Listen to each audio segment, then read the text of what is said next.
anyone who joins us late will, catch up as they can or just see the replay. So thank you both for joining me, and thank you to everyone who's watching the replay of this webinar.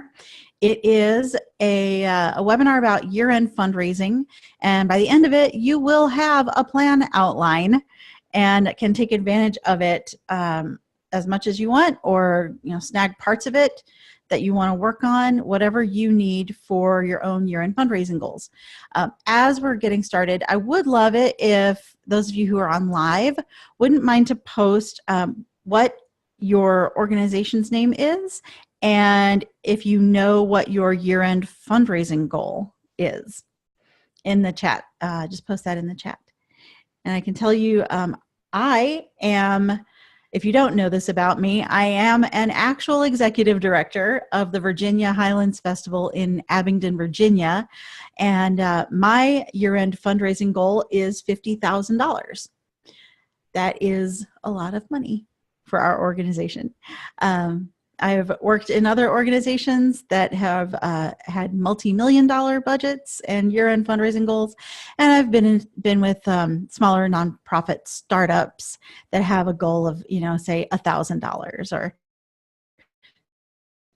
even $500 at year-end. So whatever your goals are, this will work for you. Hey, Mike, good to see you.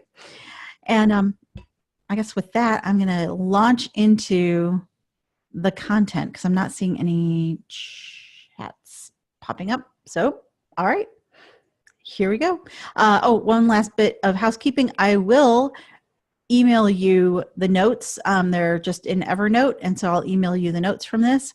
So feel free to take notes yourself, or you can just work off of these. But if I say something that might be a little bit of a gem, you may want to write that down. Okay. So for your year-end fundraising plan, one of the keys is to start really now, because you don't want to get to the day after Thanksgiving when everyone starts to open up their pockets, and then you're like, well, I have no plan and we need to raise money. So the fundraising plan actually starts right now with engaging your audience. Engage your audience with your organization. So how do you do this? Right now in the month of October and the first half of November is a great time to send out a quick newsletter or just a note about what you've been up to. Be sure to post photos and stories to your social media as often as you can. People support what they help build, and so you want them to feel like they're helping to build your organization. So that's what you can be doing right now. Then you want to financially review your reports to determine where you are and what you still need to finish your year strong. I just realized I just launched into this as if y'all know me. I'm going to backtrack for a sec, and because I know Leslie kind of knows me and Mike knows me, and Rhonda, I'm not sure if you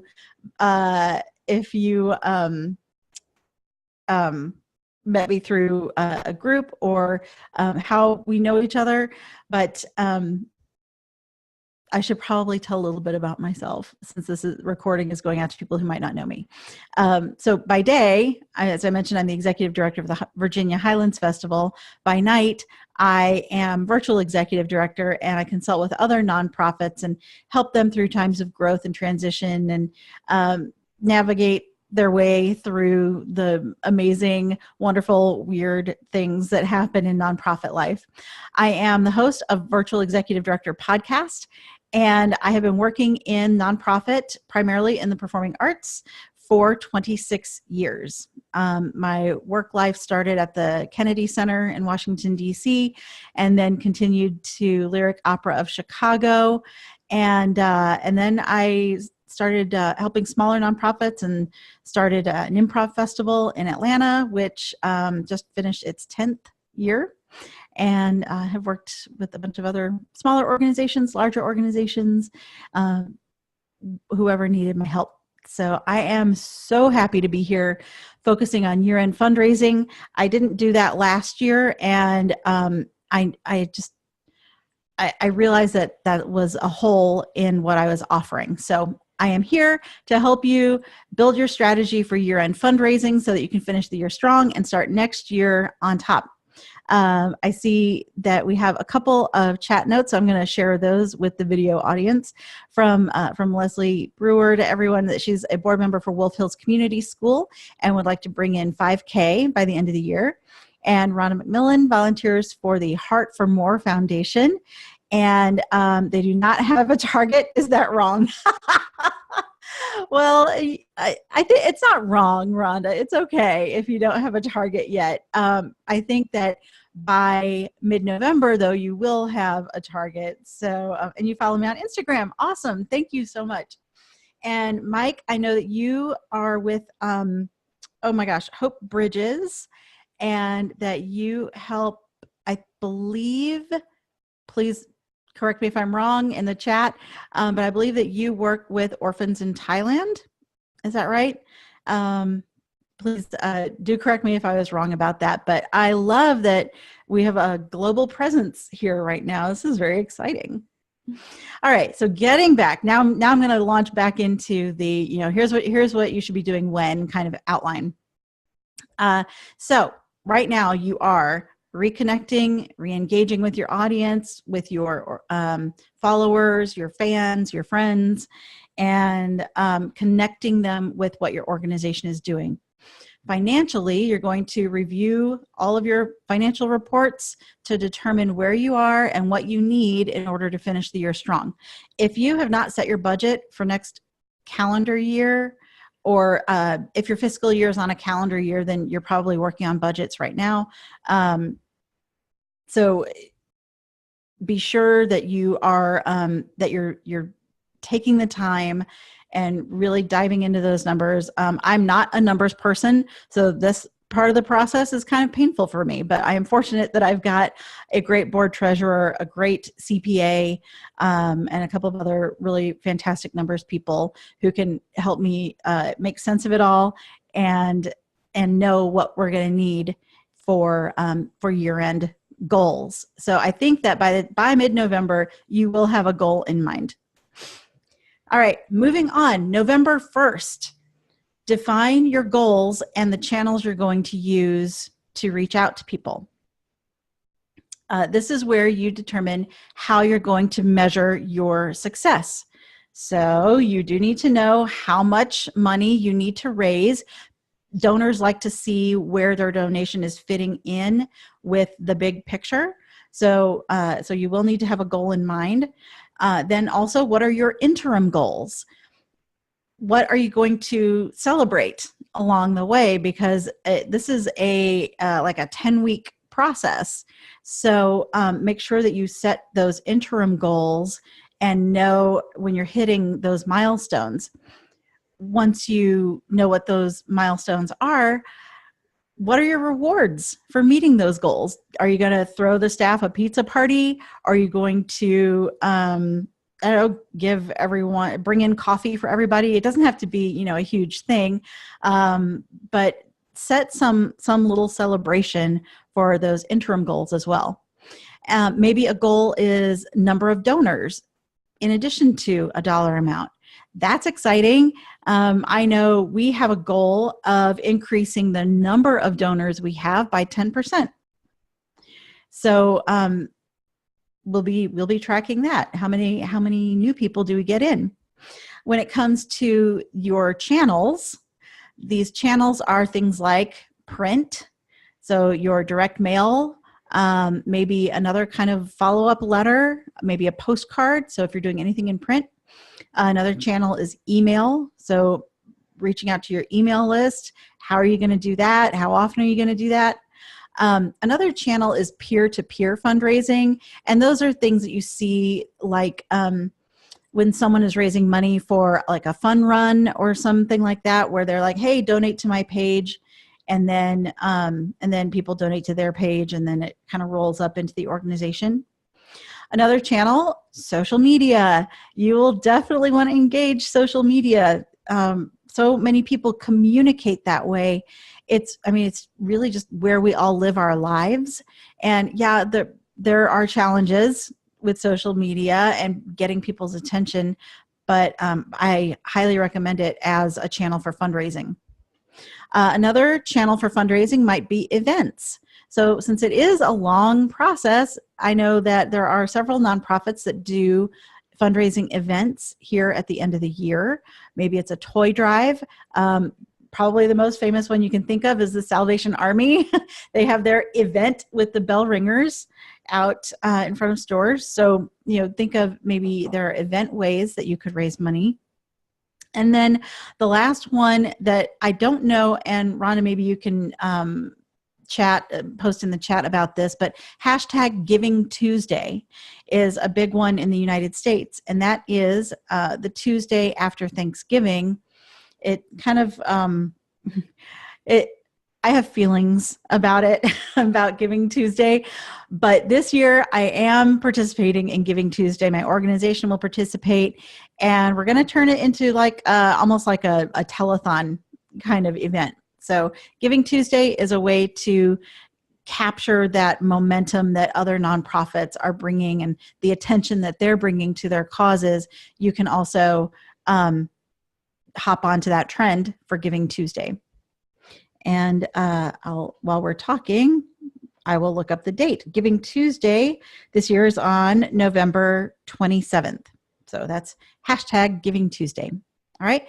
So that's the first or the second big chunk of things that you need to do. The first being re-engaging your audience.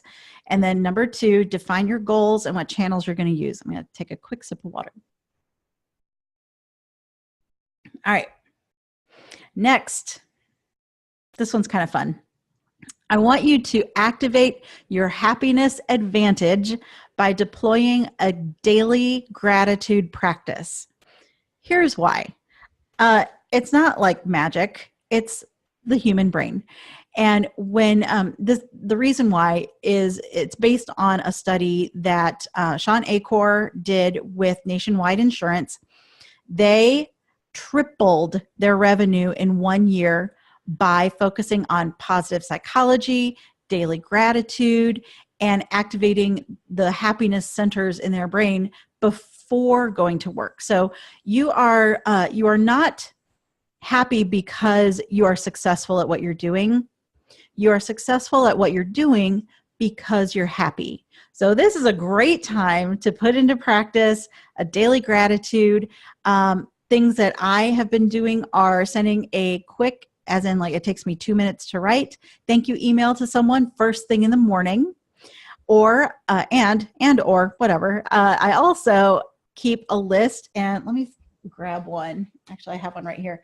I keep a list every day of three things from the last 24 hours that I'm grateful for. So here, you don't need to see my whole to-do list from yesterday, but this is my list. Let me see. Let me full screen this to see if you get. You probably can't read it, but it's right at the top of my to-do list, and it's three things from the last 24 hours that I'm grateful for. And so yesterday I was grateful for kicking butt at my workout. I was grateful for some meditation time, and I was grateful for being able to be present for a dear friend who just needed to talk to somebody. So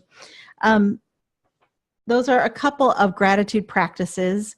And I noticed, Rhonda, we did take part in the UK event, but didn't raise a thing. Okay, you know what?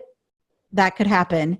We'll talk about Giving Tuesday a little bit later in this webinar. Let's see, getting back on track. So activate your happiness advantage by deploying a daily gratitude practice. Next, have an all-hands meeting to set expectations and review calendars. Ooh, this is a crucial thing to do, because you do not want to come up on Christmas week and realize that no one's in the office. Or you don't want to come up on Giving Tuesday and realize that like everyone was off for Thanksgiving, so no one prepped their things for Giving Tuesday. Sit down with everybody who's going to be involved with your year-end fundraising and just lay out what the expectations of time are. Review calendars to make sure that you've got office coverage or virtual office coverage, I guess. But you want to make sure that that someone is on duty all the time, because what you don't want is for that $1,000 donor to call the office and say, hey, I want to bring by a check, and no one answer the phone. Or you don't want part of your success during this period is going to be quick recognition of donors. So you don't want 3 weeks to go by and no one thanked your donors. That's not how you build momentum. So have an all hands meeting to set expectations and review calendars. You know what? All hands also includes your friends and family, because during this time, if it is truly important to you to raise the money for your organization, and I hope that it is, because the work that you do, I know the work that all of you do, it is critical to your communities. So if that is true, then your friends and family need to understand that, hey, you're not going to take a 5-day trip at Thanksgiving across the country to see your family this year. It's just not going to happen. Or, you know, maybe you're a social butterfly during the holidays and you go to all the parties.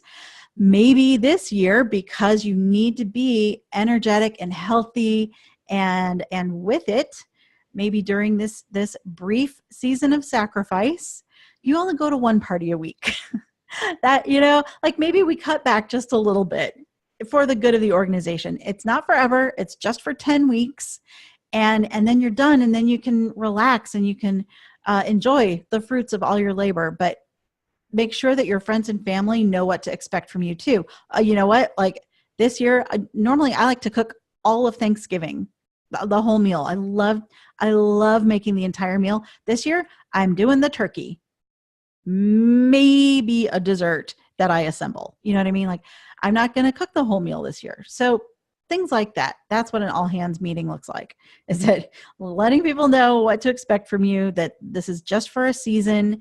And I know it's going to be rough. It may be rough, but it's for the greater good. And this is what's happening. All right. Next big chunk of things to do.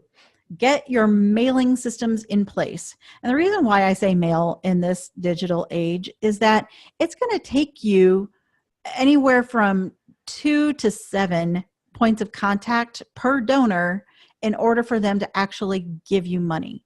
And people still like getting something in the mail. I mean, as long as it's not like spammy or hard to look, know your audience, know what they want to get from you. Probably most people don't want to get a 4-page solicitation letter, but you know, a postcard might be nice. Like, hey, please consider donating to us. Or even just a short letter or or even something with a picture on it of what you've been up to, anything. I think it's great to have your mailing systems in place. So some of these systems, make sure your mailing list is up to date. Create or update your mailers. So if you've got letters from the previous year that you're going to use, update them now. Get your brochures updated. I know I just had a meeting today with my designer about our brochure. Make sure the email list is up to date. And then as much as you possibly can, get your donor thank you processes automated, so that when you log the donation, all you have to do is click a button and a quick thank you goes out to them. I know that there are a lot of fundraising software options out there. My organization personally uses Network for Good because we can pay them monthly. And they came with a fundraising coach for me, extra support for me, and a money back guarantee. So we went with them, and they do have an automated thank you email that goes out, and all I have to do is press the button and it's done. So get those mailing systems in place and updated. I'm going to take a pause for questions. Does anyone have any questions at the moment?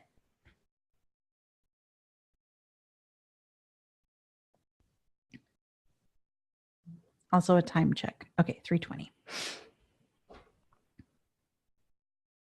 All right, I'm going to keep rolling. Okay.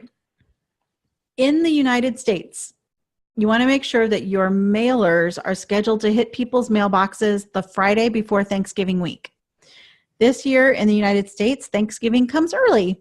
It is, I believe, November 22nd. Yep. So that means you want your mailers in people's mailboxes by Friday, November 16th. That feels really early considering like now it's October 10th. You basically have 4 weeks to get your you-know-what together. So be sure you're working on your mailers, get them to the printer in plenty of time. If you're using a mail house, make sure you're on their schedule.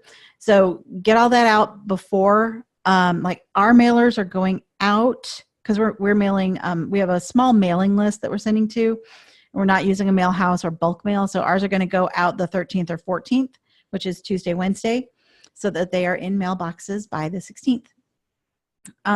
This gives you a chance to beat the rush for a lot of the other mailings that are going to be going out, and it gives them something to look at if they're traveling for Thanksgiving. It gives them a nudge right away. Maybe you're going to get a nice bump in donations right away before Thanksgiving hits. I don't know, maybe you have a mailing list of people who like to plan ahead. That would be awesome. So make sure those get out so that they hit the mailboxes Friday, November 16th. All right. Then for that next week, for Thanksgiving week in the US, it's a short work week for us. And this is a good week to confirm your Giving Tuesday plans and partners. So that leads up to Giving Tuesday. Giving Tuesday, to participate or not, it's up to you.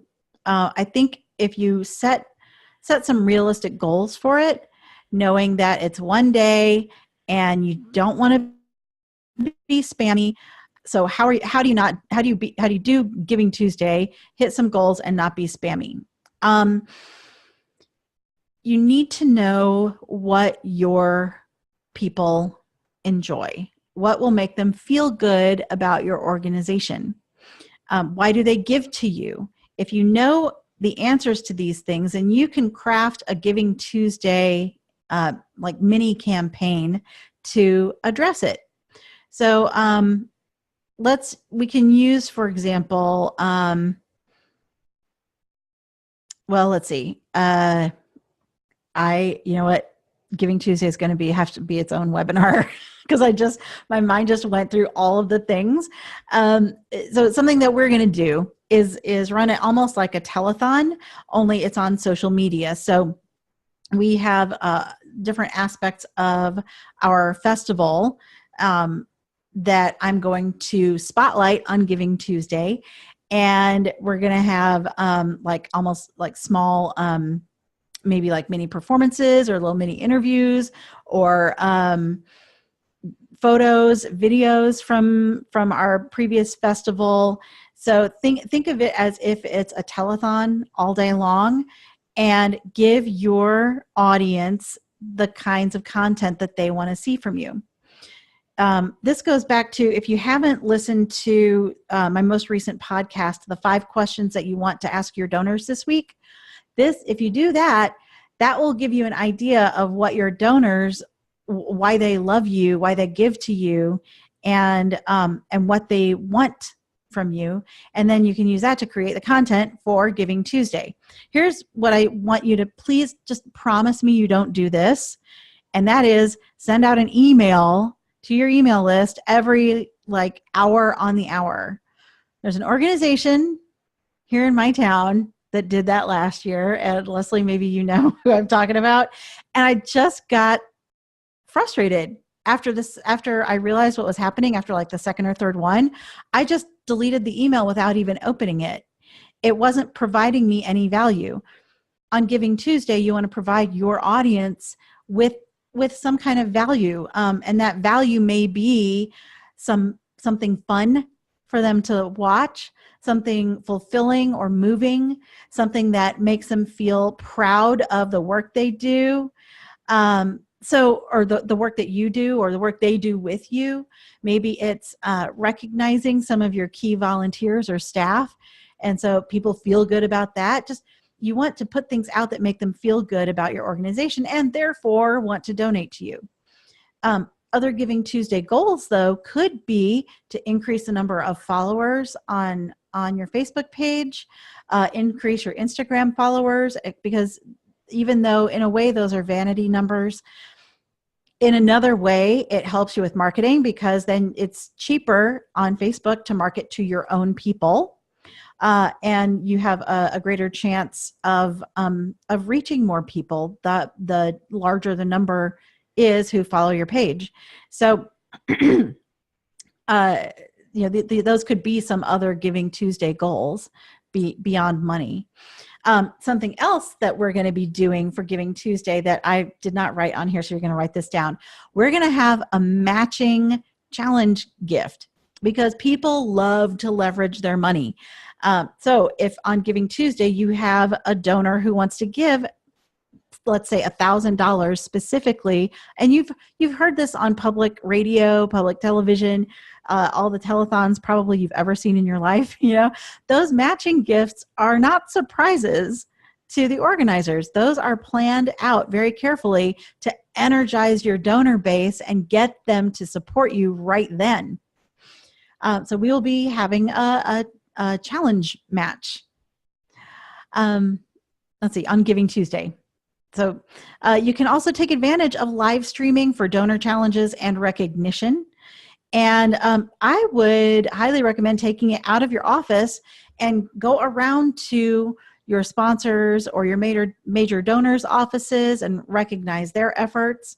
Rhonda, in your case, you could even go to some of the schools where you have installed defibrillators and have the principal talk about how much it's meant, or have the school nurse talk about how much it's meant to have that there. But get out of your office and get out in your community, get out into the community that you serve.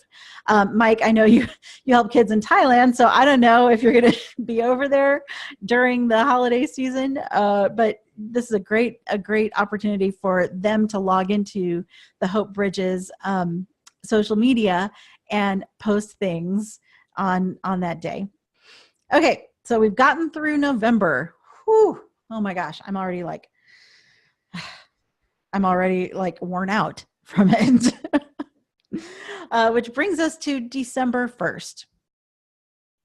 For December 1st, I've written down breathe, evaluate, and regroup. This is your time. So this is a little bit of a lull in the giving season. This is the time to take a look at what's working, what's connecting with your donors. Where are you in relation to your goal? If you're doing the Yes executive coaching, I have for the week of December 3rd is when I'm going to do a call with your team leader to reevaluate your strategy. And it's a good week to review any grants that are due at the end of the calendar year, because this is kind of your window to get those grants finished and out the door. The week of, now I go kind of like week by week in my outline. The week of December 10th, it's going to feel like a lull. And this is when you want to mail your reminder out to those who have not given yet and who are on your snail mail mailing list. It's also a good time to put out any funny or heartfelt content that you hope will go viral. Think of things that people can watch or look at in line while they're waiting at a checkout. Also, this week, follow up with any major prospects who have not committed yet, and bombard your social media feed with feel-good images of your organization's work. And the reason why I say bombard your social media feed with it is because, at least with Facebook, only 3% of your followers will even see what you put out there. So don't be afraid to post things that you may have posted a month ago already in November or October. Repost those things this week of December 10th. And because you know that 97% of the people who follow you probably didn't see it. This is also a good time to pitch a donation to your organization as a last minute gift for the person who has everything. That should definitely be part of your strategy in the second half of December. I'm going to stop for another drink of water, and if there are any questions so far.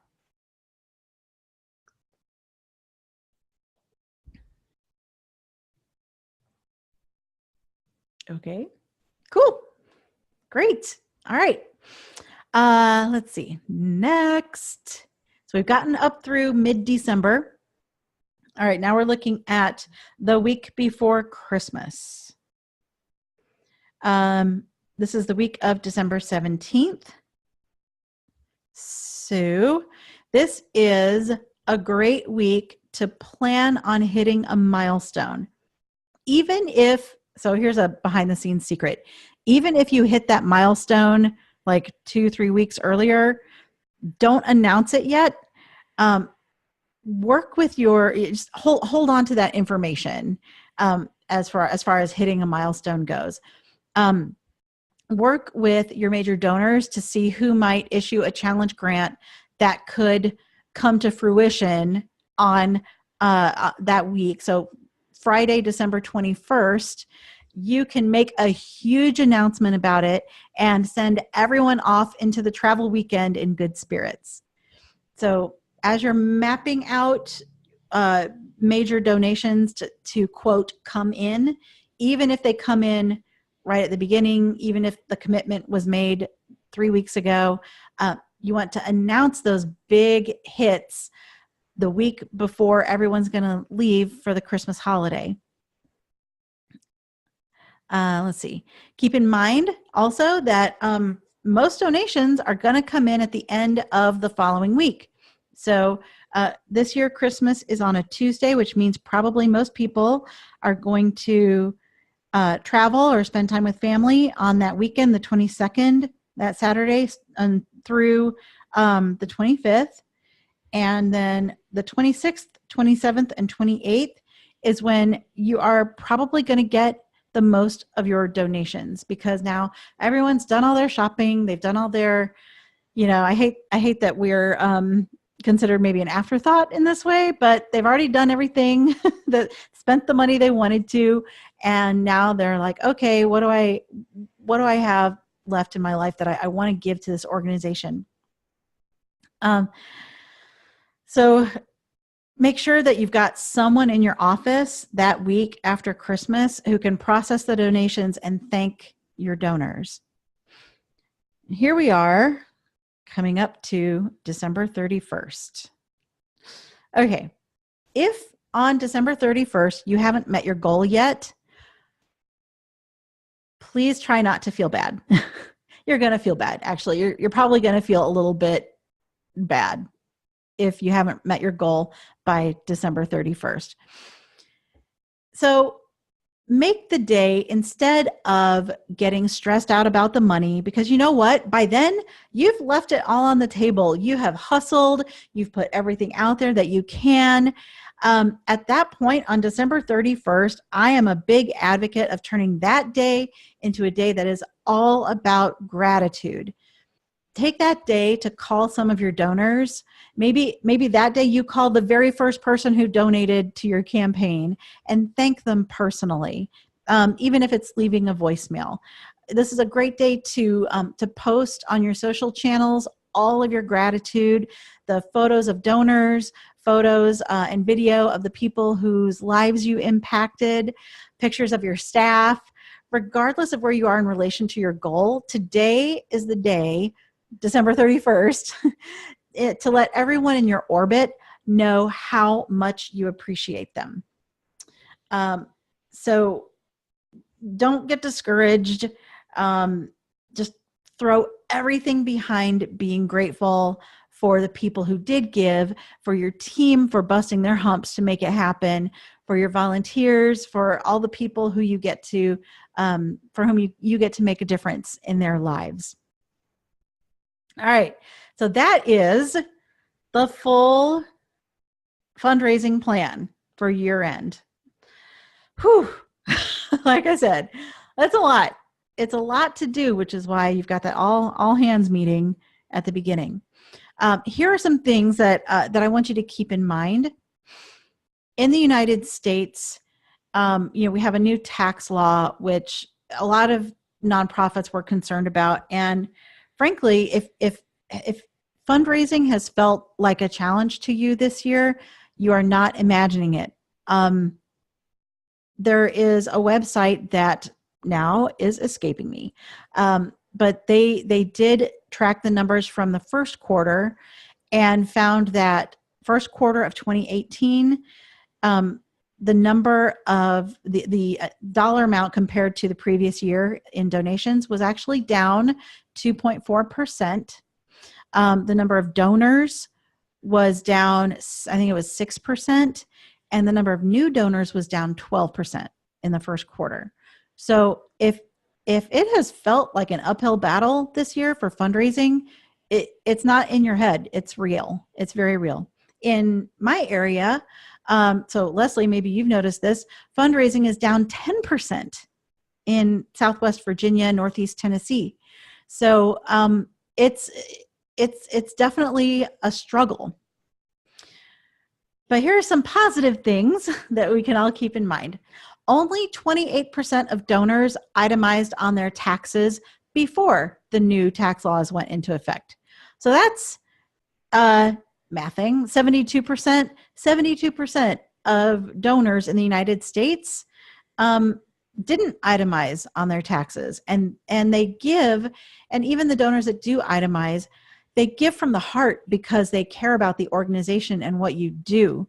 They don't care about the tax write-off. The tax write-off is a nice bonus for those 28% who did write it off, but it's not why they gave your organization money.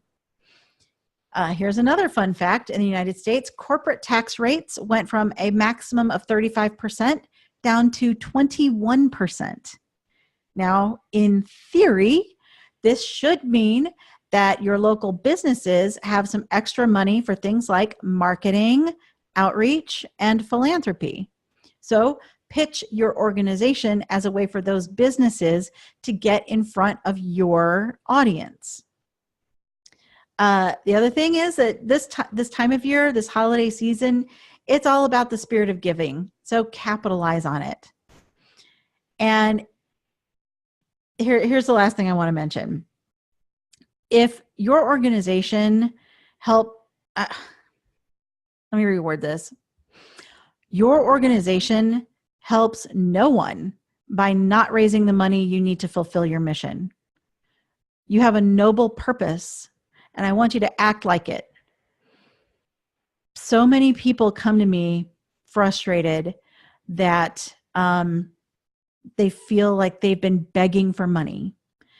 And I want, if you get nothing else out of this webinar, I want you to know that you are not begging for money.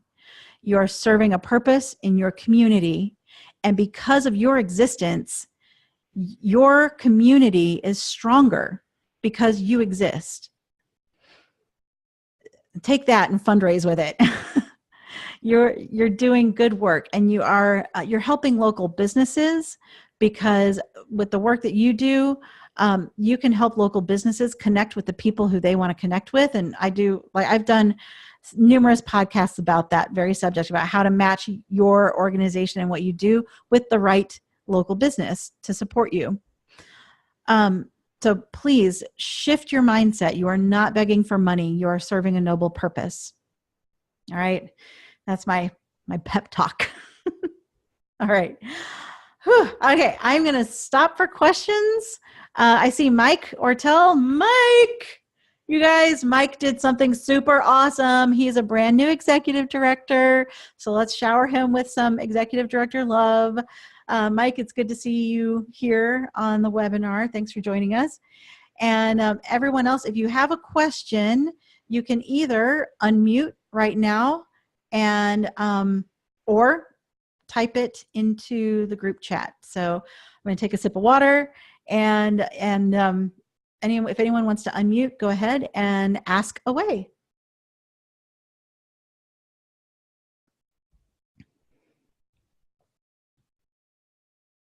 Ooh, it's so quiet. All right. Well, while you're thinking of your question, what time is it? It is, oh, good. It's 3:40 here in the Eastern United States. I do want to pitch my year-end service to you. And if this isn't right for your organization, that is totally fine. Please share this with someone who might be able to use it. The pitch is for the 10-week executive coaching session, which is specifically for year-end fundraising. So I'm calling it YES because it stands for year-end success. YES executive coaching. It's like having me in the office next to you, carrying you and your team through your year-end fundraising effort. So it's a 10-week coaching cycle. It starts the very end of October and goes through that first few days in January. And I'll help you sail through your year-end fundraising with a mix of accountability group, fundraising instruction, strategic planning, online course, best practices, leadership training. I mean, all of these are going to come together in these 10 weeks with the goal of bringing in the year-end revenue that your organization needs. By the end of the 10 weeks, you will know how to match your organization to willing prospects so that you'll hear more yes from them and feel less stress from your board. I'll teach you how to write scripts, and I'll provide you templates for what to say each time you contact a prospect or send out a mail or an email to them. I will teach you how to capitalize on why people give to your organization and help nudge them up the advancement ladder. By the end of the 10 weeks, you will develop successful follow-up habits and techniques that you can then apply year-round to other fundraising efforts. And you will successfully leverage social media to build interest and engagement in your organization.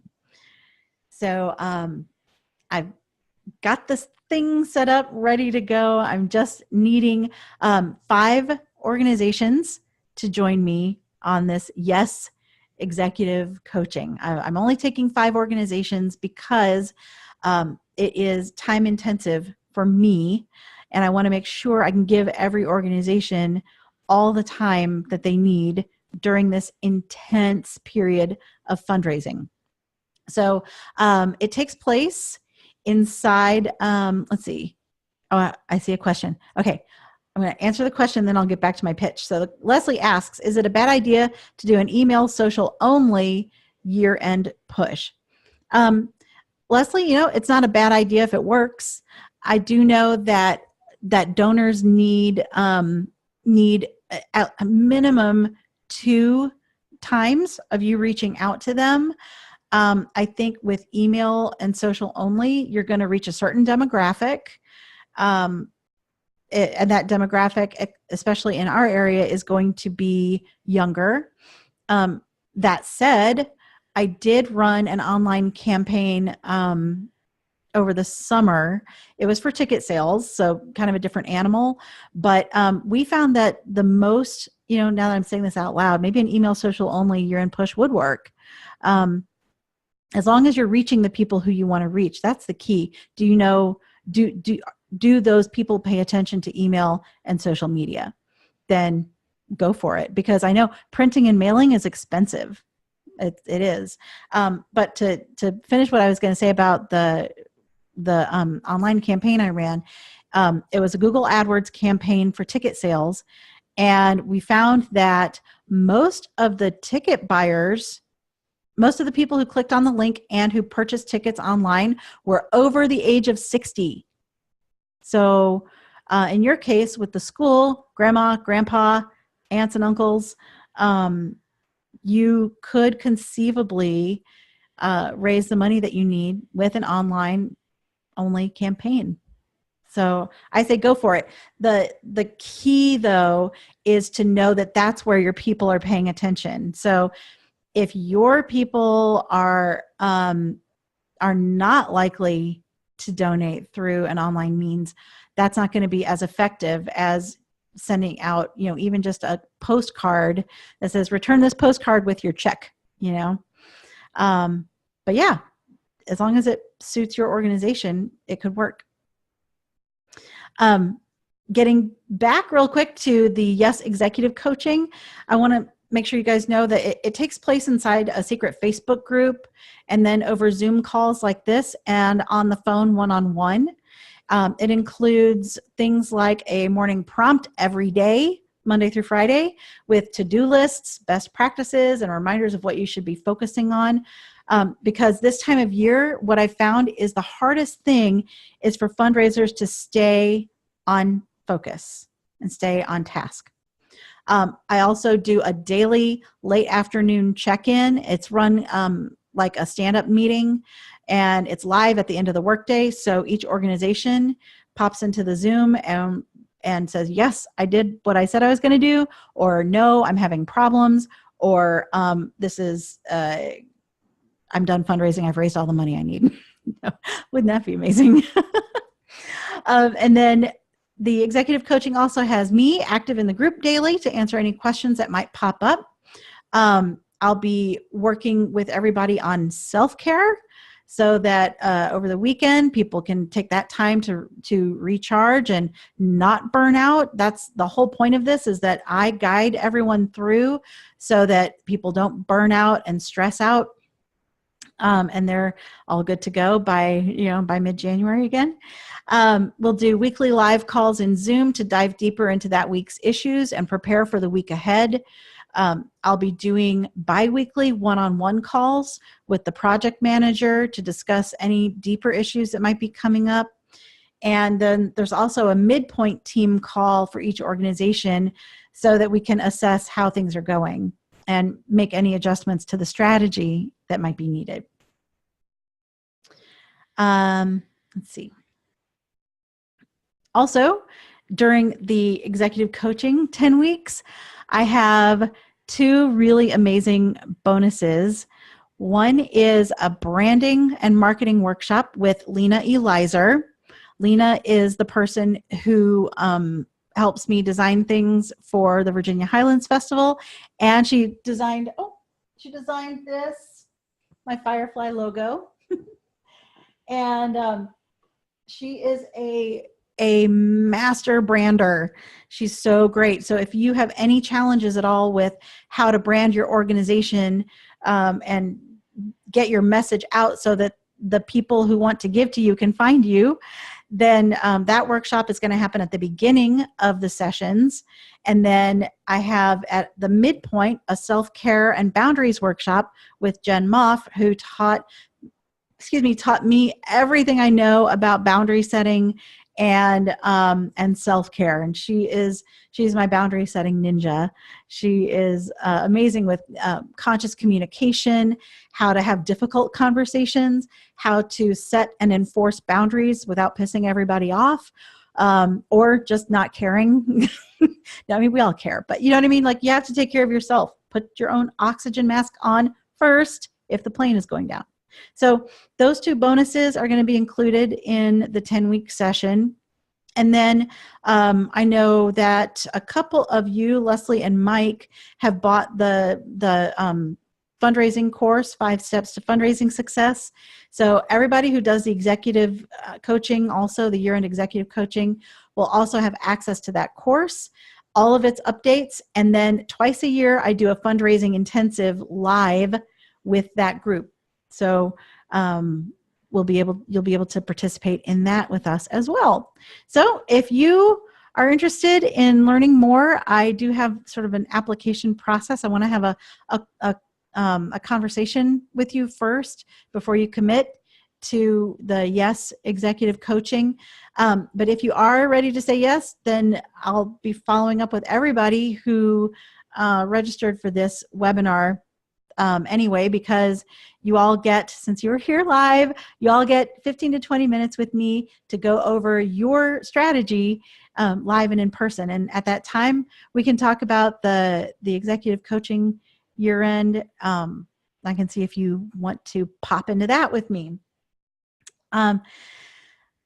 Last bit about the year-end executive coaching. It is intended for organizations that have at least a $1 million annual operating budget.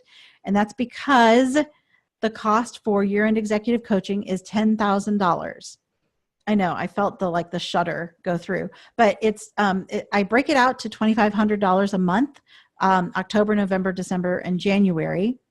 And I have a 100% money back guarantee. So if at the end you've shown up, you've done all the work, and you're still not happy with your results or with the experience, then I give all that money back to you, and then it's like you didn't even spend it. So I believe so much in my ability to guide you and help all of your organizations raise the money you need here at the end of the year, and to do it with less stress and more joy, and without burning out your staff or your families or yourselves. So I really believe in it, and I stand behind it. And that's why you get a lot of me during that time. And then I hope in turn you bring in a lot of money for your organization so you can keep doing the amazing work that you're doing. That's it. Oh my gosh, we're here at the end of the hour. If you have any questions, any lingering questions, you can always email me. You know, I'm Becky at virtualexecutivedirector.com. What else? I'll send out a follow-up email with this recording and with the link to my Evernote notes, so you can have those for yourselves. And I guess that's it. Oh my gosh, we've been talking for almost an hour. Yay us. All right.